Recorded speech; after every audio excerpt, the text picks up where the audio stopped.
बोलिए वृंदावन बिहारी लाल की जय, बोलिए लाडली लाल की जय। तो पांचों भाइयों ने उससे विवाह कर लिया था। यहाँ से हमने कथा छोड़ी थी, अब आगे सुनिए। बड़ा प्रतापी राजा हुआ।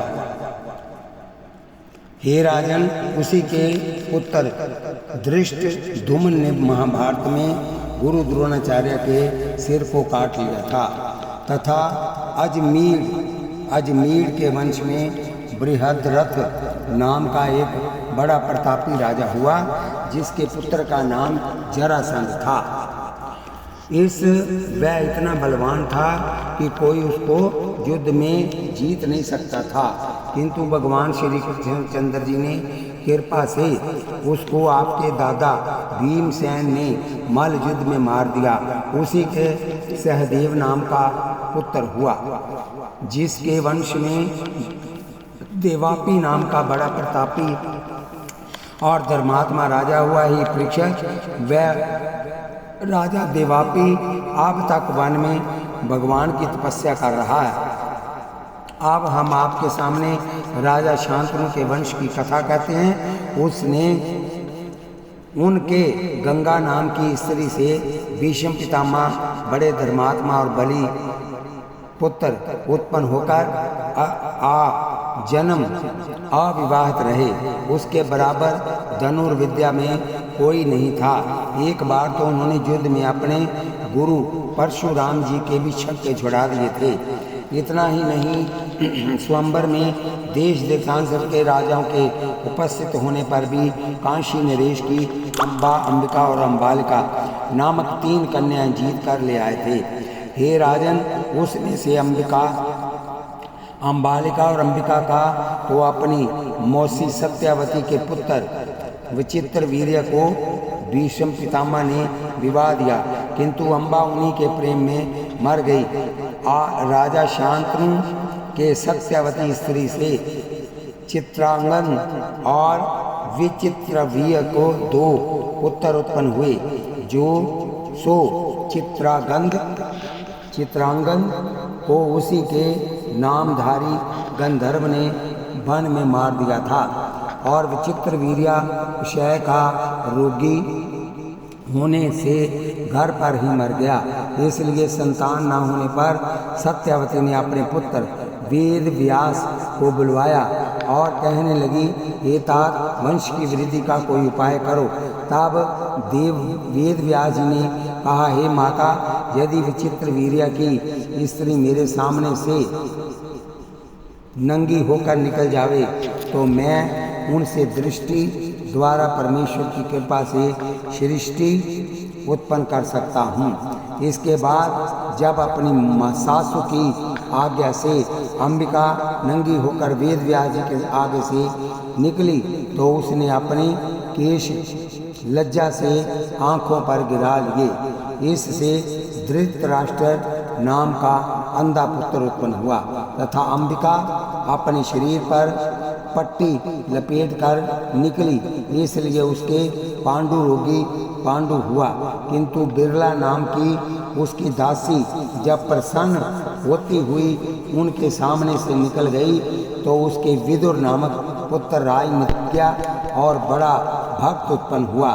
धृतराष्ट्र के गंधारी नाम की स्त्री से दुर्योधन आदि 100 पुत्र उत्पन्न हुए तथा राजा पांडु के कुंती नाम की स्त्री से मंत्रों के द्वारा धर्म से युधिष्ठिर, इंद्र से अर्जुन और पवन से भीमसेन और माद्री नाम की स्त्री से अश्विनी कुमारों की कृपा से नकुल और सहदेव 5 पुत्र उत्पन्न हुए।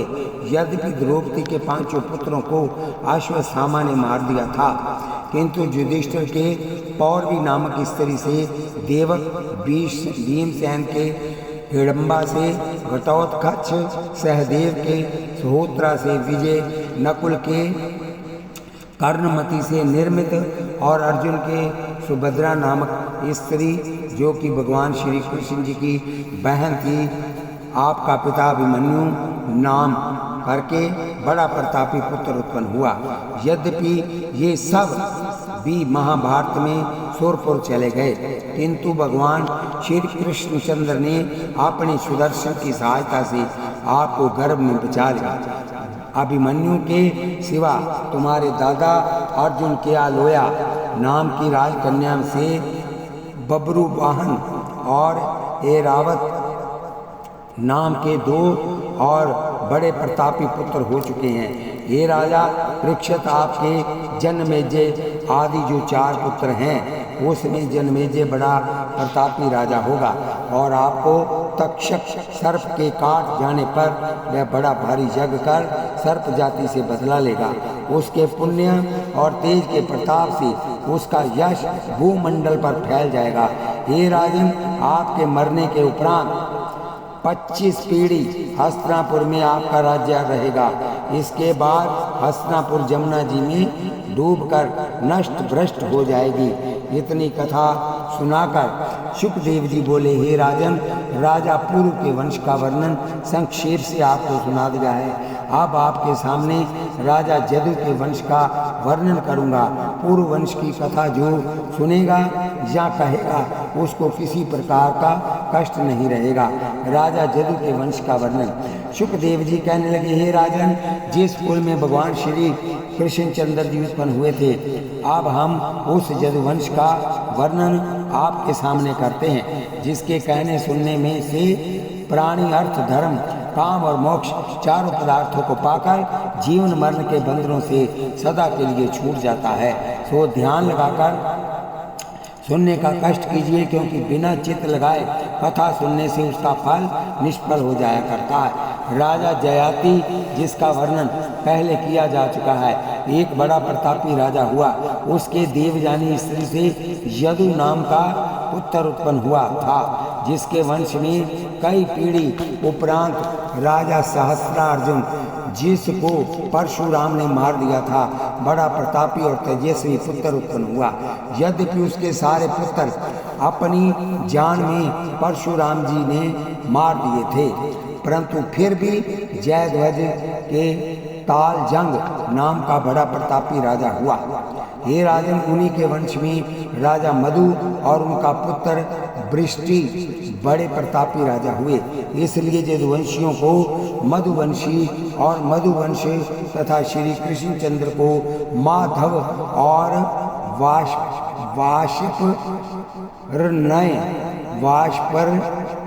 वाष्पनरय कहा जाता है।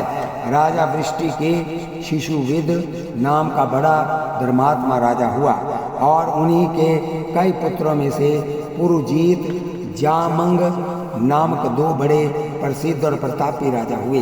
राजा जामंग शैव्य नामक स्त्री से जब कोई संतान उत्पन्न नहीं हुई, तो इसके लिए उनको विश्व देवों का बहुत बड़ा पूजन करना पड़ा। तब कहीं बड़े दान पुण्य और जप तप से उनके विदर्भ नाम का बड़ा तेजस्वी और सुंदर पुत्र उत्पन्न हुआ। ये परीक्षित, जब विदर्भ सयाना हो गया तो राजा जामंग उनको राजगद्दी पर बिठाकर परमेश्वर का नाम लेते हुए स्वर्गवास कर गए। राजा विदर्भ धर्म पूर्वक प्रजा का पालन करने लगा। राजा विदर्भ के वंश का वर्णन। शुकदेव जी कहने लगे, हे राजन, विदर्भ से कुश, कृथ और रोमपाद नामक 3 पुत्र उत्पन्न हुए। रोमपाद के वंश में जयद्रथ और शिशुपाल नामक चंदेली नगरी के राजा बड़े प्रसिद्ध हुए तथा देवावृद्ध और विभु बड़े धर्मात्मा और ज्ञानी हुए। विभु के वंश में सत्राजीत प्रसेन भी बड़े बलशाली हो चुके हैं। एवं इनके सिवा विदर्भ के वंश में युयुधान और सत्यकी भी बड़े प्रतापी हुए हैं। युयुधान के सुफलक और उसके अक्रूर आदि 12 पुत्र हुए। हे राजन, वृष्णि के वंश में अंधक नामक बड़ा प्रतापी राजा हुआ। उससे दुंदुभि के आहुक और आहुक के देवक और उग्रसेन नामक 2 पुत्र उत्पन्न हुए। देवक के देववान आदि 4 पुत्र और देवकी आदि 7 कन्या उत्पन्न हुई, जो वसुदेव जी को ब्याह दी गई। उग्रसेन के कंस आदि 8 पुत्र और 8 कन्या हुई। जो सब की सब वसुदेव जी के छोटे भाई को ब्याही दी गई। हे परीक्षित, पांचाल देश के राजा कुंती भोज को कोई संतान नहीं थी, परंतु वह सूरसेन से बड़ी प्रीति रखता था, इसलिए उसने अपनी पृथा नाम की पुत्री उसको गोद दे दी थी। इस कारण शूरसेन की पुत्री का नाम कुंती रखा गया और कुंती भोज ने उसे अपने परदादा महाराज पांडु से विवाह दिया। इसके युधिष्ठिर आदि 5 पुत्र हुए।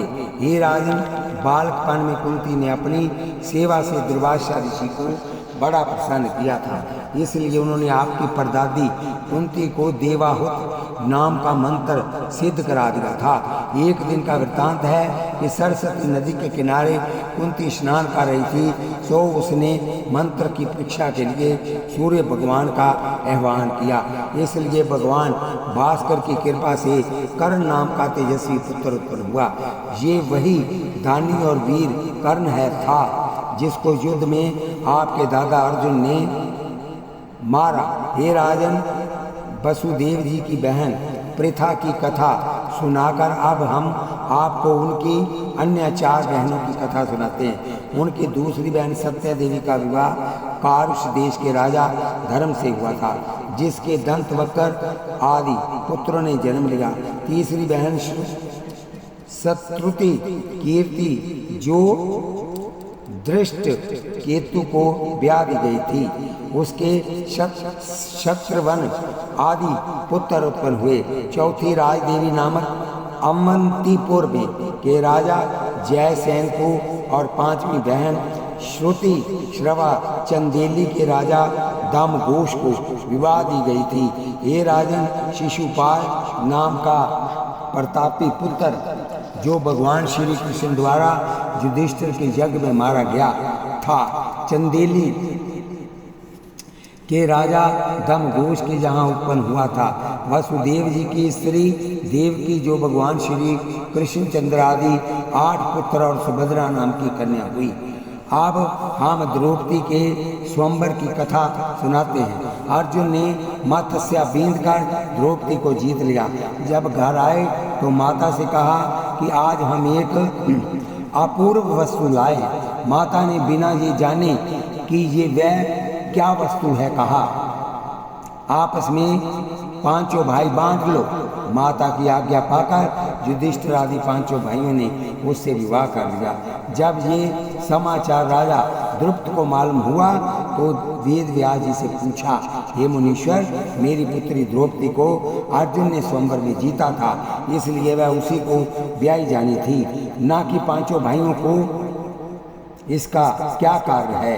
तब वेद व्यास जी कहने लगे, हे राजन द्रुपद, एक तो उन्होंने अपनी माता की आज्ञा का पालन किया है, दूसरे 5 पांडव धर्म, इंद्र, वायु और अश्विनी कुमारों के अवतार हैं और द्रौपदी शक्ति की अवतार है। हे द्रुपद, द्रौपदी को अपनी पुत्री ही मत समझो, ये भगवान की साक्षात माया स्वरूप है, जो कौरवों और पांडवों में महाभारत कराकर पृथ्वी का भार उतारने के लिए प्रकट हुई है। दूसरे, इसकी कथा कई कारणों से संबंध रखती है, वो समय 1-2 मैं आपके सामने सुनाता हूँ, सुनिए। द्रौपदी ने महादेव जी की तपस्या शूरवीर और तेजस्वी पति के लिए की। जब भगवान शंकर प्रसन्न होकर वरदान देने लगे तो द्रौपदी ने 5 बार पति शब्द का उच्चारण किया। तब भगवान भोलेनाथ ने हंसकर कहा, हे द्रौपदी, तुमने अपने मुख से 5 बार पति शब्द का उच्चारण किया है, इसलिए तुम्हारे बड़े प्रतापी 5 पति होंगे। दूसरे एक दिन जबकि द्रौपदी वाटिका का कौतुक देख रही थी, 5 सांडों को एक गांव के पीछे भागते देखा। उन्हें देख ज्यों ही द्रौपदी हंसने लगी, तब गौ ने कहा, हे द्रौपदी, तू मेरे 5 सांडों को देकर हंसी है, इसलिए परमेश्वर की इच्छा से तेरे भी 5 पति होंगे।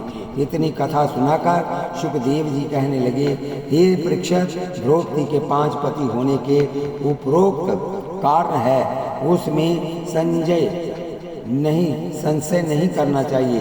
हे राजन, जो नर नारी इसी 9वें स्कंद की कथा को सच्चे मन से कहेगा या सुनेगा, वह इस लोक में तमाम संसारी सुखों को भोकर अंत में मुक्त हो जाएगा। बोलिए वृंदावन बिहारी लाल की जय। 10वां स्कंद, पहला अध्याय। श्री सुखदेव जी का राजा परीक्षित को श्री कृष्ण अवतार की कथा सुनाना। बोलिए कृष्ण भगवान की जय। श्री सूत जी कहने लगे, हे ऋषि स्वरूप, 9वें स्कंद तक की कथा 5 दिन में सुनने के पश्चात राजा परीक्षित श्री सुखदेव जी से कहने लगे, हे स्वामी, आपने भगवान के अन्य अवतारों की अमृत रूपी कथा सुनाकर मेरे चित्त को अनंत सागर में पल्लावित कर दिया है। अब मेरी इच्छा भगवान के कृष्ण अवतार की लीला को विस्तार सहित सुनने की है।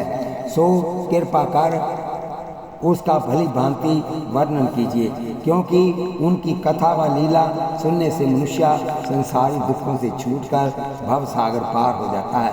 राजा परीक्षित की ये प्रार्थना सुनकर श्री सुखदेव जी सोमवार के 6ठे दिन 10वें स्कंद की कथा प्रारंभ कर इस प्रकार कहने लगे, राजन, आप धन्य हैं जो भगवान की कथा सुनते सुनते नहीं अगाते हैं। अब मैं आपके सामने उस श्री कृष्ण अवतार की कथा का वर्णन करता हूँ, जिसके सुनने मात्र से मनुष्य संसारी सुखों को भोगकर अंत में वैकुंठ में वास करता है। एवं आज आप इसे चित्त लगाकर सुने। राजा उग्रसेन के पवन रेखा नाम की स्त्री के गर्भ से कंस नाम का बड़ा अधर्मी और बलवान पुत्र उत्पन्न हुआ। हे राजन, वह अपने पिता को कैद कर स्वयं मथुरा का राजा बन गया था। इतना ही नहीं, उसने अपने विशाल राज्य में ये ढिंढोरा पिटवा दिया था कि जो कोई प्राणी हरि भजन कर हरि भक्तों को सुख देगा अथवा यज्ञ हवन आदि शुभ कार्य करके उसको न केवल कठिन दंड से दंडित किया जाएगा, बल्कि उसकी तमाम संपत्ति से राजकोष को भी सुशोभित किया जाएगा। ये राजन, इस आज्ञा से पृथ्वी पर आपका बोलबाला होकर धर्म का नाम भी नहीं सुनाई देने लगा तथा शुभ कर्म तो पारस मणि और रक्षायन शास्त्र की तरह लुप्त प्राय हो ही गए कि किम बहुना, जब कंस के कुत्सित कार्य और कुकर्मों से प्रजा ही नहीं बल्कि तमाम प्राणी मात्र दुखित हो गए, तब ब्रह्मा शिव पृथ्वी और तमाम देवताओं ने भगवान की इस प्रकार स्तुति करनी आरंभ की कि हे भगवान, कंस अधर्मी के कुकर्मों से संसार बहुत दुखित हो चुका है, इसलिए किसी प्रकार इस दुष्ट को नष्ट कर हरि भक्तों और धर्म की रक्षा करें। देवों की ये प्रार्थना सुनकर भगवान ने आकाशवाणी द्वारा उसको संबोधित करते हुए कहा कि हे देवों, पहले जन्म में वसुदेव और देवकी ने मेरे जैसा पुत्र होने का और नंद और यशोदा ने मेरी बाल लीला देखने का मुझसे वरदान प्राप्त किया था, इसलिए मैं शीघ्र ही देवकी के गर्भ से अवतार धारण कर नंद यशोदा को बाल लीला दिखा कंस को कर्मी को संसार से विदा कर दूंगा। सो आप लोग भी मथुरा और गोकुल में जाकर अपना अपना ग्वाल बाल आदि का अवतार धारण करें। ये राजन जी, आकाशवाणी सुनकर देवता लोग आनंद में मगन हो गए और भगवान की आज्ञा अनुसार उन्होंने अपना तो गोप ग्वाल आदि का तथा वेद ऋचाओं को ने गोपियों का अवतार धारण कर लिया। इतनी कथा सुनाकर श्री सुखदेव जी कहने लगे, हे राजन, कंस ने मगध देश के राजा जरासंध को मल्ल युद्ध में हराकर उसकी 2 कन्याओं से विवाह कर लिया था। अब मैं आपके सामने श्री कृष्ण के जन्म लेने की कथा कहता हूँ। बजमान यदुवंशी के वंश में शूरसेन नाम के एक बड़ा प्रतापी राजा हुआ। उसकी मरीष्या नाम की स्त्री से 5 कन्या और वसुदेव आदि 10 पुत्र पैदा हुए। वसुदेवी की जी का विवाह राजा रोहिणी की बेटी रोहिणी से हुआ था। वसुदेव जी का विवाह राजा रोहिणी की बेटी रोहिणी से हुआ था। उसके बाद उन्होंने 16 विवाह और किए। हे राजन, जब उसका 18वां विवाह राजा कंस की चचेरी बहन से हुआ तो वह उनको रथ में बिठाकर उनके स्थान पर पहुंचाने लगा, डोली के साथ गया। उसी समय अकस्मात ये आकाशवाणी हुई कि ए कंस, जिस देवकी को तुम आनंद से पहुंचाने जा रहा है उसके गर्भ से जो 8वां पुत्र होगा वह अवश्य तेरी मृत्यु का कारण होगा। हे परीक्षित, ये आकाशवाणी सुनकर कंस कच्चे कलेजे वाले की तरह कांप उठा। तत्पश्चात ज्यों ही वह देवकी के केश पकड़कर उसका तलवार से सिर धड़ से अलग करने लगा, त्यों ही वसुदेव धर्म उपदेश देकर कहने लगे, हे कंस, आप जैसे प्रतापी राजा को स्त्री पर हाथ नहीं उठाना चाहिए। फिर ये आपकी बहन भी है, इसलिए आपको इस पर हाथ उठाकर नर्क और अपयश नहीं प्राप्त करना चाहिए। वसुदेव की ये बात सुनकर कंस कहने लगा, हे वसुदेव, यद्यपि आपका कहना सत्य है, किंतु ये तो जीवन और मृत्यु का प्रश्न है।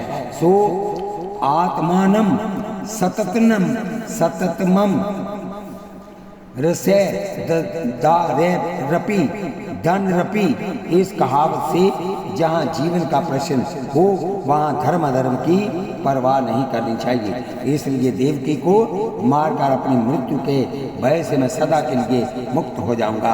अतएव आप मुझे इस कुत्सित कार्य से ना रोककर अपने प्राणों की रक्षा करने दीजिए। तब वसुदेव जी कहने लगे, हे राजन, यदि आपका कहना सत्य भी है, मान लिया जाए तो भी देवकी वध करने योग्य नहीं है, क्योंकि आकाशवाणी के अनुसार उसकी आपकी मृत्यु देवकी से नहीं बल्कि 8वीं संतान से होगी। किंतु मैं आपसे प्रतिज्ञा करता हूँ कि न केवल देवकी की 8वीं संतान बल्कि प्रत्येक संतान पैदा होते ही आपकी सेवा में उपस्थित करता रहूँगा। अतएव देवकी को जीवन दान देकर संसार में यश और धर्म के भागी बनिए। श्री सुखदेव जी कहने लगे, हे परीक्षित, वसुदेव की ये प्रतिज्ञा सुनकर कंस ने देवकी के केस छोड़कर कहा, हे वसुदेव, मैं आपके कहने से देवकी को छोड़ता हूँ, किंतु आप अपनी प्रतिज्ञा मत भूल जाना। तत्पश्चात कंस तो अपने महलों में और वसुदेव देवकी अपने निवास स्थान पर चले गए। हे राजन, कुछ समय के बाद जब देवकी के लड़का उत्पन्न हुआ तो वसुदेव जी अपनी प्रतिज्ञा अनुसार उसी समय उसको लेकर कंस के पास चला गया और उनके हाथों में उसे देकर कहने लगा, हे कंस, अपनी प्रतिज्ञा के अनुसार देवकी का पहला लड़का मैं आपकी भेंट करता हूँ। वसुदेव के ये वाक्य सुनकर पहले तो कंस प्रसन्न होकर मन में सोचने लगा कि इस लड़के को वापस वसुदेव जी को देकर वृथा इसकी हत्या के पाप से अपने आप को बचा लो। किंतु फिर भी थोड़ी देर उपरांत मन में विचारा कि हे कंस, सांप के बच्चे से प्रेम करना संकट से खाली नहीं होता। अतएव न केवल 8वीं बल्कि देवकी की प्रत्येक संतान को जमपुर पहुंचाकर अपनी मृत्यु से सदा के लिए क्यों न निश्चिंत हो जाना चाहिए, क्योंकि ना रहेगा बांस और ना बजेगी बांसुरी। इस लोकोक्ति के अनुसार ना देवकी की संतान जीवित रहेगी और ना मेरी मृत्यु होगी। हे राजन, ऐसा मन में विचार करके कंस ने उस अगोद देवकी के बालक को पत्थर पर देकर प्राणांत कर दिया और साथ ही वसुदेव और देवकी को कारागार में कैद करने का आज्ञा पत्र वितरित कर दिया तथा बकासुर, अलंबक, अगासुर और केशी आदि राक्षसों को बुलाकर कहने लगा, हे मित्रों, मैंने आकाशवाणी तथा नारद जी से सुना है कि पृथ्वी का भार उतारने के लिए और भक्तों को सुख देने के लिए भगवान भूतल पर शीघ्र अवतार धारण करने वाले हैं। अतएव तुम लोग साधु संत और अन्य हरि भक्तों को सताकर जहाँ तक हो सके अधर्म का प्रचार कर उनको शीघ्र आने के लिए प्रेरित करो। श्री कृष्ण भगवान का देवकी के गर्भ में अवतरित होना। श्री सुखदेव जी कहने लगे, हे राजन, जब इस प्रकार कंस द्वारा देवकी के 6 पुत्र उत्पन्न होते ही मारे गए और 7वां गर्भ क्षीण हो गया, तब वसुदेव और देवकी बहुत सा विलाप कर भगवान की स्तुति कर कहने लगे, हे भगवान दीन बंधु दीनानाथ, हमारी शीघ्र शुद्धि लेकर हमारी इस दुष्ट से रक्षा कीजिए। हे राजन वसुदेव और देवकी की ये प्रार्थना सुनकर भगवान ने उनको स्वप्न में दर्शन देकर कहा कि तुम्हें अब अधिक चिंतित नहीं होना चाहिए। मैं शीघ्र ही आपके यहाँ अवतार लेकर दुष्टों का संहार करूँगा। इस स्वप्न के पश्चात उनको कुछ देर हुआ, तब वे कारागार में ही भगवान का भजन कर उनके जन्म लेने की बाट जो होने लगे। कुछ दिन के बाद जब उनको ये मालूम हुआ कि उनकी स्त्री रोहिणी गर्भवती हो गई है, तो वसुदेव जी ने उसे अपने मित्र नंद गोप के जहाँ गोकुल में पहुँचा दिया। सो नंद जी भी उसे अपने मित्र की स्त्री समझकर सब प्रकार से सुखी रखने का प्रयत्न करने लगे। तत्पश्चात श्रावण सुदी चतुर्दशी बुधवार को रोहिणी के गर्भ से शेषनाग के अवतार बलभद्र जी ने जन्म लिया। उस समय नंद ने हर्षित होकर बड़ा पुण्य दान किया और देवताओं ने नगाड़े बजाकर आकाश से पुष्प वर्षा की। इतनी कथा सुनकर श्री सुखदेव जी राजा परीक्षित से कहने लगे, हे राजन, इसके बाद ब्रह्मादिक देवताओं ने भगवान से शीघ्र ही अवतार लेने की प्रार्थना की, तो भगवान ने अपनी जोग माया को आज्ञा देकर कहा कि हे जोग माया दुर्गे, तुम नंद जी के यहाँ अवतार धारण कर शक्ति रूप से दुष्टों का संहार करो। मैं देवकी के गर्भ से अवतार लेकर धर्म की मर्यादा स्थापित करूँगा। हे राजन, इसके बाद भगवान की जोग माया ने यशोदा के गर्भ में और भगवान ने देवकी के गर्भ में अपना तेज रूप अवतरित करता। भगवान के गर्भ में आते ही देवकी का मुखमंडल सूर्य की तरह दिव्य मान हो उठा। हे परीक्षक, जिस समय ये समाचार कंस को मिला कि देवकी को 8वां गर्भ रह चुका है, तो वह कंपायमान होता हुआ वहाँ आया। यहाँ वसुदेव और देवकी कारागार में लोहे की कठिन जंजीरों में बंधे हुए थे।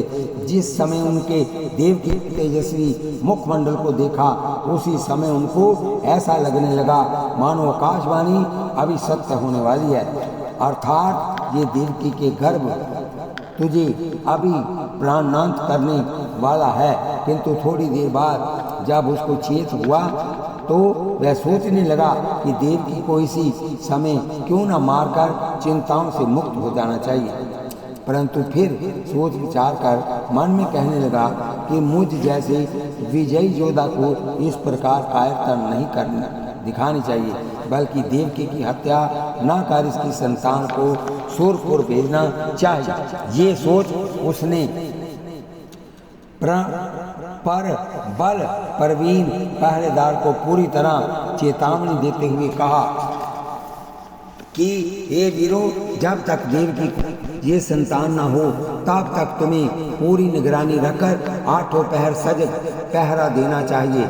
ये राजन, इस प्रकार पहरेदारों को चेतावनी देकर कंस अपने महल में चला गया, किंतु उनके चित्त को चिंता 8 पहर छलनी बना रही थी, और इसलिए दिन रात में कई बार नहीं तो एक बार अवश्य वसुदेव देवकी को देखने जाया करता था। हे पुरुष, जब कंस दिन प्रतिदिन वसुदेव देवकी को नाना प्रकार का कष्ट देने लगा, तो वह दुखित होकर परमेश्वर की प्रार्थना करने लगे, हे जगदीश्वर, आप जग में शीघ्र अवतार धारण कर भक्तों के जीवन को सुख में बनाने की कृपा कीजिए। हे राजन, इस प्रकार देवता वसुदेव और देवकी की प्रार्थना सुनकर भगवान ने आकाशवाणी द्वारा उनको संबोधित करते हुए कहा कि अब मैं शीघ्र अवतार धारण कर तुम्हारे कष्टों को नष्ट ही करना चाहता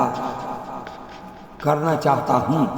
श्री कृष्ण भगवान का अवतार लेना। श्री कृष्ण जी कहने लगे, हे राजन, उपरोक्त आकाशवाणी सुनकर देव वसुदेव और देवकी आनंदित हो गए, तथा उसी समय उनको पृथ्वी पर नाना प्रकार के शुभ शगुन दृष्टि गोचर होने लगे।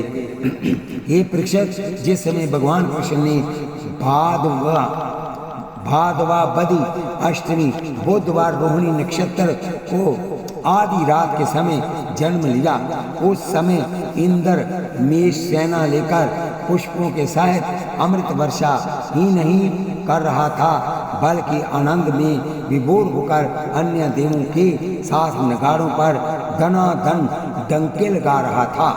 उस समय भगवान चतुर्भुजी रूप धारण कर वसुदेव और देवकी को दर्शन देकर कहने लगे कि आप लोगों ने पूर्व जन्म में मेरा बड़ा भारी तप करके मुझसे मेरे जैसा पुत्र होने के लिए वरदान प्राप्त किया था, और इसी तरह नंद और यशोदा ने भी मेरी बाल लीला देखने का वरदान प्राप्त किया था।